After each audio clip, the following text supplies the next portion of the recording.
So hello guys, welcome back to my channel. Polytechnic सफर में आप लोगों का स्वागत है। तो आज मैं लेकर आया हूं पॉलिटेक्निक एंट्रेंस एग्जाम के लिए फिजिक्स का मोस्ट इंपॉर्टेंट वीडियो। अब ये फिजिक्स का मोस्ट इंपॉर्टेंट वीडियो क्यों है? क्योंकि बहुत सारे बच्चे हमारे पास कमेंट कर रहे थे कि सर मैं फिजिक्स का न्यूमेरिकल नहीं लगा पाता हूं। तो फिजिक्स का न्यूमेरिकल क्यों नहीं लग रहा है, इसके बारे में मैं आप लोगों को इस वीडियो में भी बताऊंगा। और सबसे पहले मैं आपको बता दूं, जो इंपॉर्टेंट क्वेश्चंस इस वीडियो में लेकर आया हूं, अगर आप लोग इस वीडियो से पूरा वीडियो देख लेते हो, पूरा क्वेश्चंस देख लेते हो, तो मैं आपको गारंटी देता हूं आपको फिजिक्स में कहीं पर दिक्कत नहीं आएगा। फुल्ली गारंटी के साथ कह रहा हूं। तो चलिए आपका ज्यादा समय नहीं बर्बाद करता हूं, मैं लेकर चलता हूं टॉपिक पर। तो सबसे पहला क्वेश्चंस आपके सामने।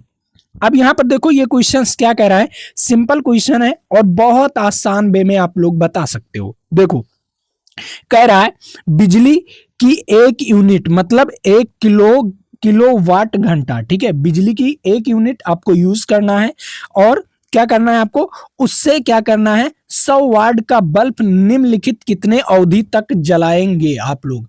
बताओ, कोई 100 वाट का बल्ब है और आपके पास कितने यूनिट बिजली है? केवल 1 यूनिट बिजली है। तो 1 यूनिट बिजली से आप लोग जो 100 वाट का बल्ब है वो कितने देर तक जला सकते हो, कितने घंटे जला सकते हो, इसके बारे में आपको बताना है। तो सबसे पहले, अगर आपको यूनिट दिया गया है, ठीक है, 1 unit, 2 unit, 3 unit, 4 unit, 5 unit, तो उसे पहले जूल में कन्वर्ट करना है। किस में करना है? जूल में कन्वर्ट करना है। ठीक है, तो जूल में कन्वर्ट करने के लिए, यूनिट को जूल में कन्वर्ट करने के लिए 1000 से गुना कर किया जाता है। ठीक है, अगर 1 यूनिट है, ठीक है, 1 यूनिट है और इससे अगर हमें जूल में कन्वर्ट करना है तो क्या करना है, 1000 से गुणा करना होगा।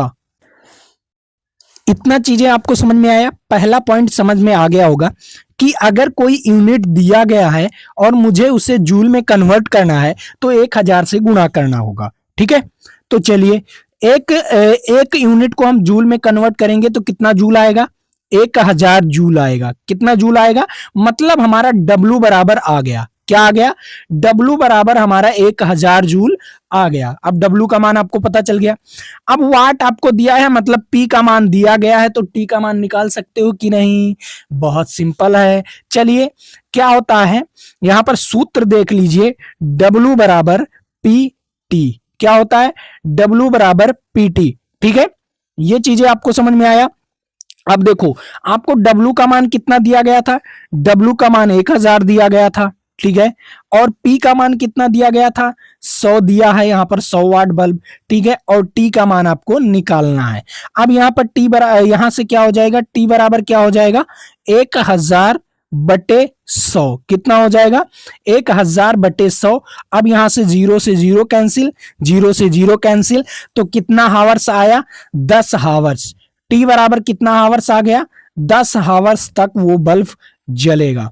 कितने हावर्स तक? अगर 1 यूनिट आपके पास बिजली है और 100 वाट का बल्ब जलाना है तो क्या होगा, वो कितने हावर्स तक जलेगा? 10 हावर तक जलेगा। Is right answer. ठीक है, इसका राइट आंसर क्या हो जाएगा? सी वाला ऑप्शन इज राइट आंसर। चलो, अब मैं अगले नंबर सवाल पर लेकर चलता हूं। इसमें कोई दिक्कत हो तो कमेंट करके बता दीजिएगा। ठीक है, चलो अगला क्वेश्चन, इस क्वेश्चन को समझो। अब सबसे पहले बहुत सारे बच्चे बोलेंगे कि यहां पर सेकंड नंबर क्वेश्चंस में ऑटोमोबाइल, ऑटोमोबाइल होता क्या है? सबसे पहले आप लोग कमेंट करके बताइए कि ऑटोमोबाइल होता क्या है। ऑटोमोबाइल, ऑटोमोबाइल में मैग्नेटो, ठीक है, मुख्य रूप से होता है। अब जो मैग्नेट मैग्नेट यूज किया जाता है ऑटोमोबाइल में। अब ऑटोमोबाइल सबसे पहले जान लो। बहुत सारे बच्चे कहेंगे जो जिससे बात करते हैं वही ऑटोमोबाइल है। नहीं नहीं नहीं, जिसमें आप लोग मोबाइल, जो मोबाइल देखते हो, जिसमें हमारा हमारा ये वीडियो देख रहे हो, वो ऑटोमोबाइल है? नहीं नहीं नहीं, ये ऑटोमोबाइल नहीं है। तब सर क्या है ऑटोमोबाइल? ऑटोमोबाइल वो सेक्टर होता है जहां पर गाड़ी मोटर, जैसे कार, ठीक है, बनता है, जैसे ट्रक बनता है, जैसे आपका क्या हो गया, बस बनते हैं, ये सब ऑटोमोबाइल के पार्ट्स हैं। जैसे आपके नैनो कार हो गया, टाटा कार हो गया, बहुत सारी चीजें हैं, बहुत सारी चीजें।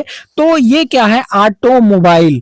ठीक है, ऑटोमोबाइल में आते हैं। ठीक है, बस, ट्रक, जीप, ये सारी चीजें, इलेक्ट्रॉनिक्स जीप्स, तो ये सब ऑटोमोबाइल्स में आते हैं। ठीक है, ऑटोमोबाइल में जितने पार्ट्स लगते हैं, जैसे बैरिंग हो गया, आपका स्टीयरिंग हो गया, आपका क्या हो गया, क्लच हो गया, आपका बहुत सारी चीजें, ब्रेक हो गया, ब्रेक शू हो गया, ये सारी चीजें जो हैं वो ऑटोमोबाइल्स में आती हैं। ठीक है, जो उसका कवर होता है, मतलब जो ऊपर से कार वगैरह में लगा होता है कवर, ठीक है, ये सारी चीजें आपका ऑटोमोबाइल्स में ही आती हैं। अब ऑटोमोबाइल्स के बारे में समझ गए, ऑटोमोबाइल्स हो गया, समझ गए। ठीक है, तो जो ऑटोमोबाइल्स होता है, ऑटोमोबाइल्स में मैग्नेट का यूज क्यों किया जाता है?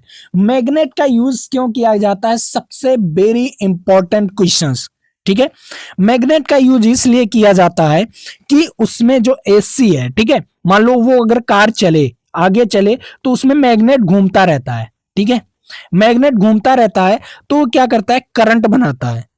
क्या करता है, वो करंट बनाता है। और करंट कौन सा करंट बनाता है? जैसे जगनेटर की तरह कार्य करता है वो। जगनेटर, आपका जो गाड़ी है, जो आपका कार है ना, वो भी एक जगनेटर की तरह कार्य करता है। जो उसमें बैटरी लगा रहता है, उसे कभी कभी चार्ज करते हो जब आप लोग गाड़ी को खड़ा कर देते हो, खड़ा करने के बाद बल्ब वगैरह जला देते हो। ठीक है, बल्ब वगैरह जला देते हो तो क्या होता है, आपका बैटरी लो हो जाता है। लो हो जाता है तो उसे बैटरी चार्ज करना पड़ता है या दूसरी बैटरी लगवाना पड़ता है। ठीक है, तो वो चीजें नहीं हो, बार बार बैटरी ना बदलना पड़े, उसमें क्या लगाया जाता है, एक जनरेटर की भांति चुम्बक लगाया जाता है। मतलब जो जनरेटर होता है, जनरेटर में चुम्बक लगा होता है। ठीक है, चुम्बक लगा होता है, ऐसे कुंडली रहती है। ठीक है, इसमें ऐसे ऐसे ऐसे ऐसे कुंडली रहती है और इसके आसपास क्या लगा रहता है, चुम्बक लगा रहता है।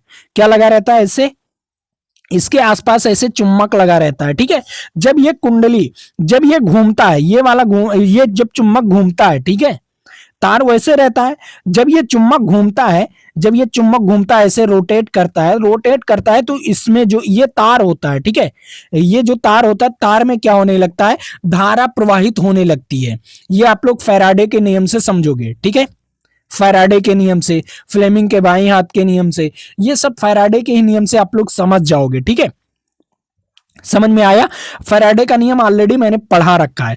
तो उसमें क्या होता है, उसमें एसी करंट फ्लो होती है। क्या होती है?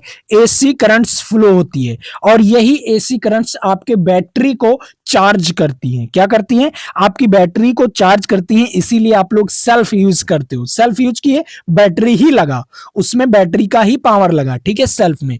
तो वहां पर कौन से, किस चीज का कार्य होता है? एसी जनरेटर का। किस चीज का?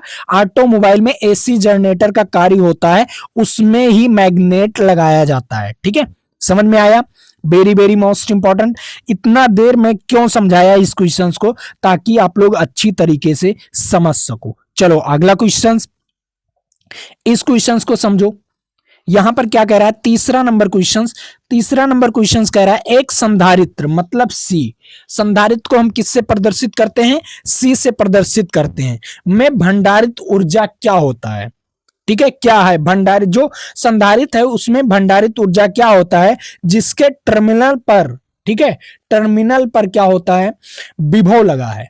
ठीक है, तब उसका सूत्र क्या? भंडारित ऊर्जा, ऊर्जा बताना है आप लोगों को। क्या बताना है? ऊर्जा बताना है आप लोगों को। भंडारित ऊर्जा, सबसे इंपॉर्टेंट ऊर्जा। यहां पर पॉइंट देखो, ऊर्जा। ठीक है, संधारित्र का सूत्र होता है, सबसे पहले यहां पर देखो, संधारित्र C बराबर होता है Q/V। बट ये केवल संधारित्र का सूत्र होता है, ऊर्जा का सूत्र नहीं। ऊर्जा का सूत्र क्या होता है? आओ समझते हैं। ऊर्जा का सूत्र क्या होता है? ऊर्जा का सूत्र होता है हाफ CV²। क्या होता है ऊर्जा का सूत्र? Half CV²। और ये संधारित्र का सूत्र होता है C बराबर Q/V। ठीक है, और ऊर्जा का सूत्र होता है हाफ CV²। तो इसका राइट आंसर क्या हो जाएगा? इसका राइट आंसर सी वाला ऑप्शन हो जाएगा। बहुत सारे बच्चे कहेंगे नहीं सर आप गलत बताएं ना, ऊर्जा का सूत्र आपको बताना है। ठीक है, ऊर्जा का सूत्र बताना है, ये मेन पॉइंट देखो, क्योंकि आपको ऊर्जा का सूत्र बताना है, ना कि संधारित्र का सूत्र। ठीक है, तो इसका राइट आंसर क्या हो जाएगा? इसका राइट आंसर हो जाएगा सी वाला ऑप्शन इज राइट आंसर। गलती मत कीजिएगा, एक एक पॉइंट पढ़ो। साइंस में अगर एक एक पॉइंट नहीं पढ़े तो सवाल गलत, गारंटी है। चलो अगला क्वेश्चन, इस क्वेश्चन को देखो, वेरी इंपॉर्टेंट। यहां पर क्या कह रहा है, एक स्टेप ऑफ ट्रांसफार्म, ठीक है, में प्रथम या प्राथमिक, ठीक है, ट्रांसफार्म होता है, उसमें दो कुंडलियां लगी होती हैं। कौन सी कुंडलियां? दो कुंडलियां लगी होती हैं। अभी मैं आपको चित्र भी दिखा रहा हूं, ठीक है। एक प्राथमिक कुंडली होती है और दूसरा द्वितीय कुंडली होती है, ठीक है। में कौन सा परिचाल, ठीक है, परिचाल एक समान कहते हैं, मतलब कौन सा ऐसा चीज है जो एक समान बहता है। सबसे इंपॉर्टेंट पॉइंट देखो, यहां पर जैसे मैं जो ट्रांसफार्मर है उसमें पहला प्राथमिक कुंडली द्वितीय कुंडली में कौन सा ऐसा चीज है, जैसे कौन सा ऐसा चीज है जो समान रूप से चलता है, वो ना बदलता है, ना घटता है, ना बढ़ता है, ना घटता है, ना बढ़ता है, ठीक है। तो सबसे पहला पॉइंट देख लो। सबसे पहला पॉइंट, जब आप लोग ट्रांसफार्मर का क्या पढ़ते हो, डिफिनीशन पढ़ते हो, तो डिफिनीशन में क्या बताया गया है कि ट्रांसफार्मर एक ऐसा यंत्र है, ठीक है, जो धारा को बढ़ाता है या घटाता है, या जी आप वोल्टेज को बढ़ाता है या घटाता है, ठीक है। दो पॉइंट होते हैं उसमें, या धारा को बढ़ाएगा, ठीक है, या घटाएगा, या आपका वोल्टेज को बढ़ाएगा या घटाएगा। ट्रांसफार्मर का यही एक लौता कार्य होता है। क्या होता है? यही एक लौता कार्य होता है ट्रांसफार्मर को, या धारा को बढ़ाएगा या वोल्टेज को घटाएगा, ठीक है, या धारा को घटाएगा, वोल्टेज को बढ़ाएगा। दो ही काम होता है उसका, ठीक है। अभी यही दो काम आप लोग देखिए यहां पर। तब बताओ, जो ट्रांसफार्मर है, ट्रांसफार्मर में तो वोल्टेज भी समान रूप से प्रवाहित नहीं होगी। कभी वो धारा को बढ़ाएगा, कभी वोल्टेज को बढ़ाएगा, कभी धारा को बढ़ाएगा, कभी वोल्टेज को बढ़ाएगा। तो ये तो गलत। क्यों गलत? क्योंकि ये घटता है, बढ़ता है, घटता है, बढ़ता है, लेकिन कह क्या रहा है क्वेश्चन में? समान रूप से। ठीक है सर, तो धारा भी तो समान रूप से नहीं बहती। हाँ सर, तो ये भी गलत। तो दो ऑप्शंस गलत, ठीक है, दो ऑप्शंस गलत। अब कह रहा है ऊपर के सभी प्रचाल बदल जाते हैं, नहीं, ये गलत हो जाएगा। अब क्यों? आप कहोगे सर, अगर बताइए, आप जो पावर कह रहे हो, पावर समान रूप से बहेगा, तो पावर का सूत्र होता है P बराबर VI। जब बताइए I बदलेगा, मान लीजिए I घटेगा, तो P तो भी घटेगा ना बच्चा, ना। यही तो सभी लोग गलती करके आओगे। आओ समझाता हूं ट्रांसफार्मर क्या कार्य करता है, अब समझो। अभी तो आपने क्लास 10th में समझ लिया कि सर ट्रांसफार्मर वोल्टेज को घटाएगा, बढ़ाएगा, और या धारा को बढ़ाएगा या घटाएगा। नहीं, आओ ऑफिशियली होता क्या है अब समझो। यहां पर देखो, अगर मान लो ट्रांसफार्मर लगा हुआ है और अगर धारा को घटा रहा है, ठीक है, जिस हिसाब से धारा को घटा रहा है उसी हिसाब से वोल्टेज को बढ़ाएगा। उसका दो कार्य होता है साथ में। अगर धारा को घटाता है तो वोल्टेज को बढ़ाएगा, ठीक है, तो दोनों इक्वल हो जाएंगे, ठीक है। मान लीजिए पहले धारा कितना था? पहले धारा 5 एम्पियर था। कितना था? 5 एम्पियर था, और वोल्टेज था 2 एम्पियर, ठीक है। पहले धारा कितना था? 5 एम्पियर था और वोल्टेज था 2 एम्पियर, तो कितना शक्ति आया था? 10 वाट आया था, ठीक है। कितना वाट आया था? 10 वाट आया था, ठीक है सर। अब बताओ, अगर यहीं पर एक चीज और कर दिया जाए, धारा को 2 कर दिया जाए और वोल्टेज को 5 कर दिया जाए, यही काम होता है वहां पर। वोल्टेज को 5 कर दिया जाए तभी तो 10 वाट रहेगा। हाँ सर, 10 ही वाट रहेगा। तो बताओ, समान रूप से कौन सी चीजें फैलेगी? समान रूप से शक्ति जाएगा, तो इसका मतलब पावर, ठीक है। ए इज राइट आंसर। उसमें दो कार्य होता है ट्रांसफार्मर में साथ में। अगर धारा बढ़ रहा है तो वोल्टेज को घटाएगा, अगर वोल्टेज बढ़ रहा है तो धारा को घटाएगा, बस यही काम है, ठीक है। तो इसका राइट आंसर क्या हो जाएगा? A is right answer, is right answer, ठीक है। चलो अगला क्वेश्चन, ठीक है। इस क्वेश्चन को देखो क्या कह रहा है, सिंपल क्वेश्चन है। कह रहा है एक ट्रांसफार्मर क्या बढ़ा सकता है?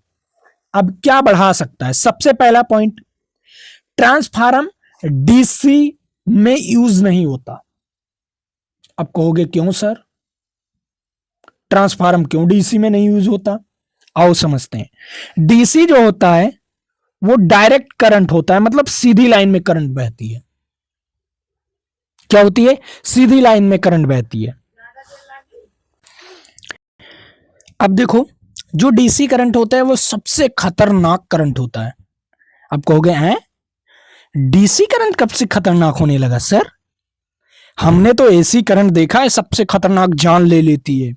हाँ बच्चा, जान तो ले लेती है, लेकिन जो डीसी करंट है ये साइलेंट किलर होती है। क्यों? सबसे खतरनाक करंट जो होता है वो डीसी करंट होता है। क्यों? आइए समझते हैं।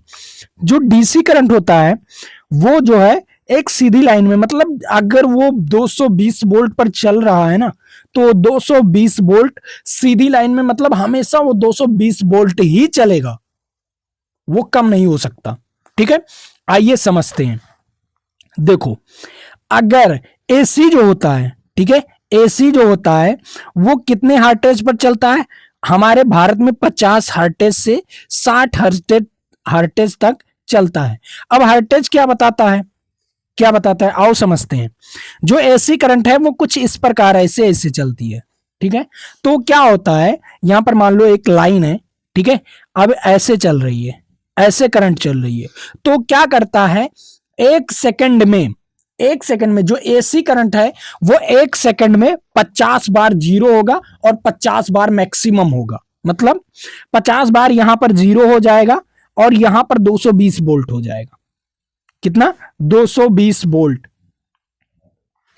और 50 बार जीरो एक सेकंड में। अब बताओ, जीरो भी होगा और फिर 220 वोल्ट होगा, जीरो होगा 220 वोल्ट होगा, तो बताओ सबसे ज्यादा खतरनाक कौन है? जीरो पर होगा तो आपको छोड़ देगा, जब जीरो पर होगा वो तो आपको छोड़ देगा, लेकिन लेकिन समय इतना कम होता है, उतने समय में आपका जो हाथ है, अगर तार में पकड़ लिए, जो आपका हाथ है ना, समय इतना, एक सेकंड में 50 बार जीरो, 50 बार क्या होता है, आपका मैक्सिमम हो जाता है। तो बताओ एक सेकंड में 100 बार, एक सेकंड में 100 बार ये चीजें होती हैं, तो बताओ आपका हाथ अगर छू गया तो वो एक सेकंड, जो वो एक सेकंड का कुछ भाग होता है, उतने में आपका हाथ तार से नहीं छूटेगा। इसलिए कह रहे हैं कि एसी करंट बहुत ज्यादा वो होता है, खतरनाक होता है ना। डायरेक्ट करंट सबसे ज्यादा खतरनाक होता है, डीसी करंट सबसे ज्यादा खतरनाक होता है। ये चीज आप लोग समझ जाइए। ठीक है, अगर कहीं पर क्वेश्चंस पूछा गया सबसे ज्यादा खतरनाक कौन सा करंट होता है, तो डायरेक्ट करंट सबसे ज्यादा खतरनाक होता है, एसी नहीं। अल्टरनेटिव करंट नहीं खतरनाक होता ज्यादा। ठीक है, कभी भी आपका जो बैटरी होता है वो, अगर आपको एसी, आपको डीसी दे रहा है, ठीक है, तो कह रहे हो कि सर ये डीसी करंट नहीं मार रहा है, क्यों नहीं मार रहा है? अगर उतना ही वोल्ट जो एसी करंट का, अगर 220 वोल्ट ले लो, ठीक है, 220 वोल्ट का एसी करंट ले लो और डीसी करंट भी 220 वोल्ट का ले लो, तो सबसे ज्यादा खतरनाक ये वाला करंट होगा। दोनों बराबर ले लो, अभी आपको जब झटका लगेगा ना, तब पता चलेगा कि डीसी करंट कितना ज्यादा खतरनाक होता है। ठीक है, साइलेंट किलर होता है। ओके, अब यहां पर देखो, अब देखो क्या कह रहा है, एक ट्रांसफार्मर क्या बढ़ाता है, तो ये ट्रांसफार्मर किस में यूज होता है? एसी करंट में सबसे ज्यादा यूज होता है।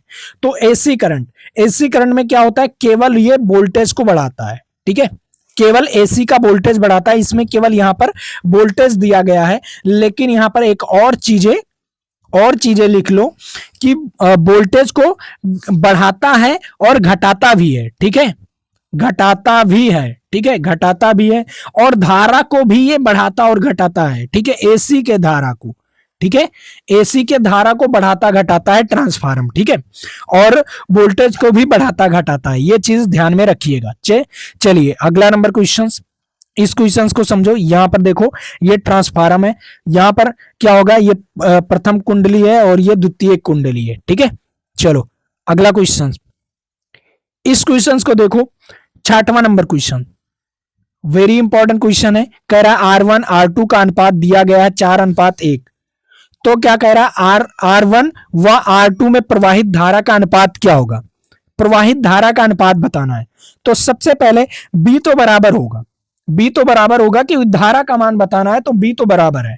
ठीक है, तो V बराबर क्या होगा, V बराबर I1 R1। ठीक है, और V बराबर क्या हो जाएगा, I2 R2। ठीक है, सिंपल है।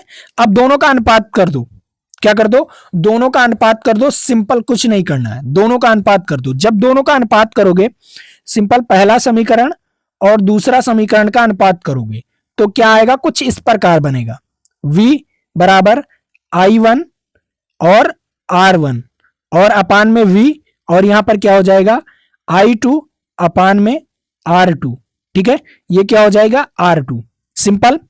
अब यहां पर देखो b से b कैंसिल, तो यहां पर एक और अपान में एक, ठीक है, एक अपान में एक, और यहां पर क्या दिया गया, i का मान बताना है, i1 अपान i2 का मान बताना है, और r1 अपान r2 का मान कितना दिया गया है, 4:1 दिया गया है। तो एक यहां पर गुणा हो जाएगा और 4 यहां पर उल्टा सीधा गुणा कर दो, तिर्यक गुणा कर दो, और जैसे ही गुणा करोगे तो i1 अपान में i2 बराबर कितना हो जाएगा, 4:1 हो जाएगा। क्या हो जाएगा, 4:1 नहीं, क्योंकि ये वाला नीचे आ जाएगा, 4 नीचे आ जाएगा और एक ऊपर चला जाएगा, तो 1:4 क्या हो जाएगा, 4 हो जाएगा। तो इसका राइट आंसर क्या हो जाएगा, 1:4 हो जाएगा, इज राइट आंसर, ए वाला ऑप्शन इज राइट आंसर। तो ये क्वेश्चन समझ में आया, सिंपल क्वेश्चन था, कुछ ज्यादा क्वेश्चन हार्ड नहीं थे, ठीक है, लेकिन लगाना आपको था, ठीक है। चलो अगला क्वेश्चन, अब यहां पर क्या कह रहा है, यहां पर कह रहा है समान वोल्टेज के लिए दो विद्युत बल्ब का पावर इतना दिया गया है और इतना दिया गया है, यदि उनका प्रतिरोध क्रमशः R1 और R2 है तो बताओ। सिंपल, आपको पावर दिया गया है, क्या दिया गया है, पावर। तो पावर का पहले सूत्र क्या होता है, P बराबर VI। अब समान वोल्टेज है, ठीक है, तो जब समान वोल्टेज है तो बताओ वोल्टेज को हटा दिया जाए, केवल धारा और आई रहे, केवल धारा और आई रहे, नहीं नहीं नहीं नहीं नहीं, धारा और आई नहीं होना चाहिए, यहां पर होना क्या चाहिए, जब समान वोल्टेज है, क्योंकि समान वोल्टेज कट जाएगा, तो यहां पर आपको क्या करना है, आई का फार्मूला और रख देना है। तो क्या होता है, V बराबर आई आर होता है, तो क्या हो जाएगा, आई बराबर क्या हो जाएगा, V अपान आर हो जाएगा, आई बराबर, ठीक है। अब इसी को रख दो तो P बराबर क्या हो जाएगा, V, और आई के स्थान पर B अपान आर हो जाएगा, ठीक है। तो P बराबर क्या हो जाएगा, B स्क्वायर अपान में R। अब यहां से तो आपका P निकल कर आ गया, ठीक है, P बराबर आपका निकल कर आ गया। तो चलिए इसी प्रकार सूत्र बनाते हैं P1 P2 का, ठीक है। तो देखो P1 बराबर आपको कितना दिया गया है, 200 दिया गया है, P2 बराबर आपको 100 दिया गया है, तो P1 बराबर क्या हो जाएगा, V स्क्वायर अपान में R1, कोई दिक्कत, क्योंकि B समान है तो V स्क्वायर ही होगा, और P2 बराबर क्या होगा, P2 बराबर होगा B स्क्वायर अपान में R2, कोई दिक्कत नहीं सर, कोई दिक्कत नहीं। तो आओ समझते हैं, देखो आप दोनों का अनुपात कर दो, जब दोनों का अनुपात कर दोगे तो यहां से क्या हो जाएगा, यहां से B स्क्वायर से B स्क्वायर कैंसिल हो जाएगा और R2 यहां पर चला जाएगा और R1 यहां पर चला आएगा। तो देखो P1 बराबर P2, ठीक है, P1 अपान P2 बराबर क्या हो जाएगा, R2 अपान R1, कोई दिक्कत नहीं सर, कोई दिक्कत नहीं, बस इसी सूत्र पर आप लोग लगा सकते हो, सिंपल, इसी सूत्र पर आप लोग इस क्वेश्चंस को लगा सकते हो। अब इसमें और कुछ चीजें जोड़ना नहीं है, ठीक है। आपको दिया क्या गया है, दिया आपको P1 दिया गया है, P2 दिया गया है, ठीक है। चलो लगाते हैं, P1 अपान में P2, P1 अपान में P2, और यहां पर R2 अपान में R1, कोई दिक्कत नहीं। अब देखो P1 आपको क्या दिया गया है, 200 दिया गया है, P2 आपको क्या दिया गया है, 100 दिया गया है, तो R2 अपान में R1, तो 0 से 0 कैंसिल, 0 से 0 कैंसिल, तो यहां पर क्या हो जाएगा, त्रियक गुणा कर दीजिए, इसमें भी त्रियक गुणा कर दीजिए, तो R1, ठीक है, 2R1 बराबर R2, ठीक है, ये हो जाएगा 2R1 बराबर R2।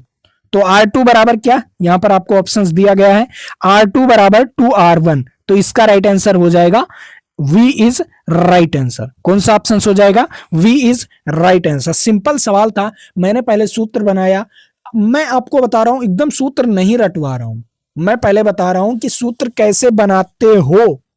आपको सूत्र नहीं मालूम, आपको सीधा P बराबर VI मालूम था, क्या मालूम था, P बराबर BI मालूम था, लेकिन मैंने एक सूत्र बनाया कि P बराबर B स्क्वायर अपान R होता है, बनाकर दिखाया। तो इस प्रकार बनाना जान जाओगे तो आपका सवाल आसानी से लगना जान जाएगा, ठीक है।